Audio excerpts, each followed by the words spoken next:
Mheshimiwa Baba Askofu, labda niseme tu kwamba na mimi nilipata bahati ya kufahamiana na kardinali kwa muda mrefu. Nilitambulishwa kwake kwa mara ya kwanza mwaka 1999 na nikawa kijana wake wa kiroho tangu anapofariki. Mara ya mwisho anapoondoka kwenda nchini India kwa matibabu, alinitafuta na kunijulisha safari yake, na mimi nilikwenda kumuaga airport.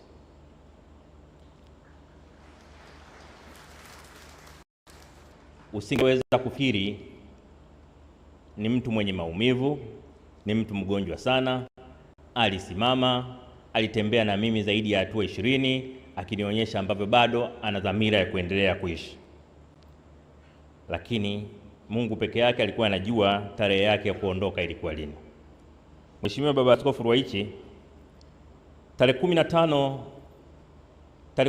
mpaka 15, Mheshimiwa Rais wa Jamhuri ya Muungano wa Tanzania Dr. Samia Suluhu Hassan alikuwa na safari ya kikazi nchini Ethiopia, na kwa utaratibu wa katiba ya nchi yetu alinikabidhi mamlaka ya rais wa nchi yetu.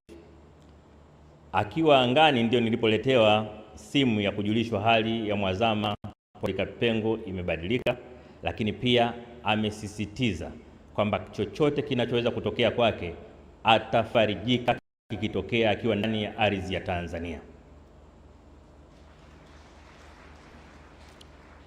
Na nilipoombwa kusaidia ufanikishaji, nilipoambiwa kuna changamoto kidogo ya usafiri, kwa kuwa nilikuwa nimekabidhiwa rungu kwa mamlaka ya urais ninayo mimi wakati huo, nikasema mbona jambo dogo hili? Mbona jambo dogo? Kawasiliana wenzangu, waziri mkuu nani. Sasa baadaye nilijua ni habari tu ya kubadilisha tiketi na nini haraka kupata tarehe. Sasa ukipewa mamlaka, wakati unakabidhiwa madaraka ya urais au mamlaka ya urais, kuna mambo unaweza kufanya, kuna mengine huwezi kufanya. Ilipokuja taarifa kwamba kwa hali yake namna ya kumrudisha nyumbani kwa muda anaotaka yeye kuwahi, lazima kukodi ndege ya ambulance.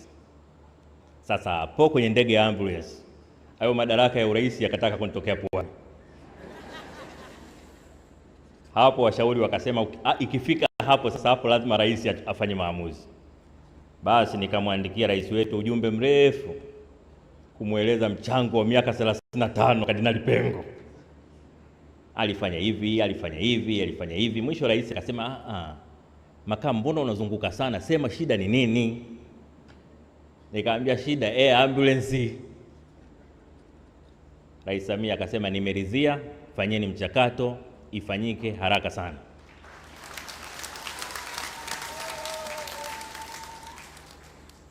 Kwa pamoja na heshima kubwa ambayo Mheshimiwa Rais ametoa kwa Kardinali Pengo kwa kutambua mchango wake kwa nchi yetu, lakini vile vile inatoa hamasa kwa Watanzania wengine ambao si viongozi wa kisiasa kuonyesha mapenzi kwa nchi yao, kuitumikia nchi yao kwa uadilifu. Kuna raha yake watu kama kina Mzee Warioba, kina Majaliwa wakisimama hapa, vigelegele hivi nafanya walioko kazini wajue na sisi siku moja tunataka vigelegele.